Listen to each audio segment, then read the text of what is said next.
బాణం మంత్రాలు వల్లిస్తే రాదు.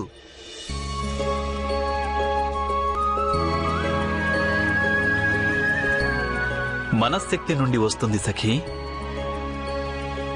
ముందు మనస్సును స్థిరం చేసుకో. మనసును ఏ విధంగా స్థిరపరచుకోను గోవిందా? వారు ఒంటరిగా ప్రయాణం చేస్తున్నారు. సేవకులు లేరు, సైనికులు లేరు. వారి చరణాలకు పాదుకలు కూడా లేవు.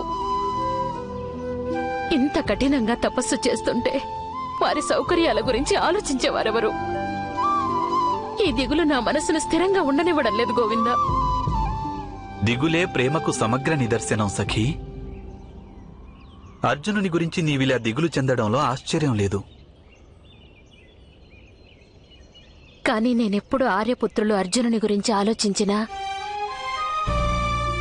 నా మనసు నాకు పదే పదే చెప్తూ ఉంటుంది, నేను నా మిగిలిన భర్తలందరికీ అన్యాయం చేస్తున్నానని.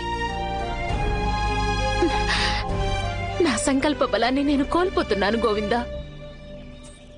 కఠిన సమస్యే సఖీ. నిజానికి గాంధీవం కోసం నీ మందిరంలోనికి సహదేవుడు వచ్చి ఉండవలసింది. అప్పుడు అర్జునుడు ఇలా తపస్సు చేసుకుంటానని నీవేమంటున్నావు గోవిందా? అప్పుడు ఆర్యపుత్రులు సహదేవులు నగరాన్ని త్యజించి వెళ్లవలసి వచ్చేది. అది మాత్రం నేను ఏ విధంగా సహించగలను చెప్పు? అయితే భీముడు, నకులుడు లేదు. కుటుంబంలో ఎవరితో నాకు ఎడబాటు వచ్చినా అది నేను తట్టుకోలేను గోవిందా. కుటుంబంలోని వారి నుండి ఎడబాటు.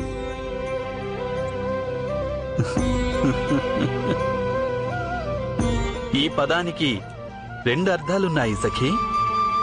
ఒకటి దూరంగా ఉండడం, ఇక రెండవది హృదయమా? హృదయం అంటే ఇద్దరు మనుషుల మధ్య అంతరాన్ని కోసులలో కొలవడం సాధ్యం కాదు. మనస్సులోని భావాలతో అంతరాన్ని కొలుస్తారు. ముందు నీ మనస్సును స్థిరం చేసుకో సఖీ. నీవు ఎవరికీ ఎటువంటి అన్యాయమూ చేయడం లేదు. నీ హృదయంలో పంచపాండవులందరి పట్ల సరి సమానమైన ప్రేమ ఉంది. అర్జునుని తపస్సు వలన లాభం కేవలం ఒక్క అర్జునునికే దక్కదు, సమస్త కురువంశానికి దక్కుతుంది సఖీ. నీవు ధైర్యం వహించవలసి ఉంది. నీ విశ్వాసాన్ని పటాపంచలు చేసేటువంటి వార్త నిన్ను కలత పెట్టినప్పుడు నీవిది గుర్తుంచుకోవాలి సఖీ. కాలం మనిషి వేసిన మార్గం వెంట నడిచేది కాదని, మనిషే కాలం చూపిన మార్గం వెంట నడవక తప్పదని. దీనినే విధివ్రాత అంటారు. అంటే వారికి ఏదైనా ఆపద కలుగుతుందా గోవిందా? ఆ విషయం నాకెలా తెలుస్తుంది సఖీ?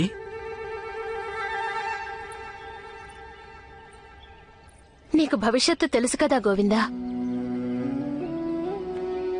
నేను భవిష్యత్తును చూడను సఖీ. నేను మనుషులను చూస్తాను. మనుషుల స్వభావాన్ని అర్థం చేసుకుంటాను. మనుషుల స్వభావమే వారి భవిష్యత్తును రూపుదిద్దుతుంది. ఈ కారణంగానే కొంతవరకు నేను వారి భవిష్యత్తును తెలుసుకోగలుగుతున్నాను.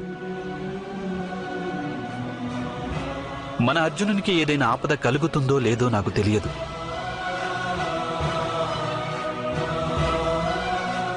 కానీ ఒక విషయం నాకు తెలుసు.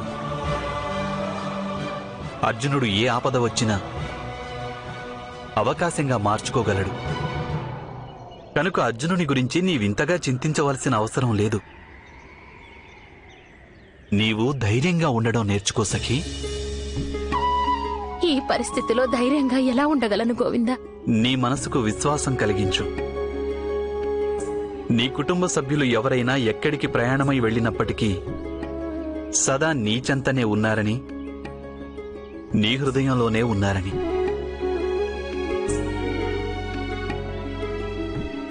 జలం నిశ్చలంగా ఉంటేనే దర్పణంలా కనిపిస్తుంది సఖీ. మనస్సును స్థిరపరచుకుంటే అర్జునుడు నీకు అవశ్యం కనిపిస్తాడు.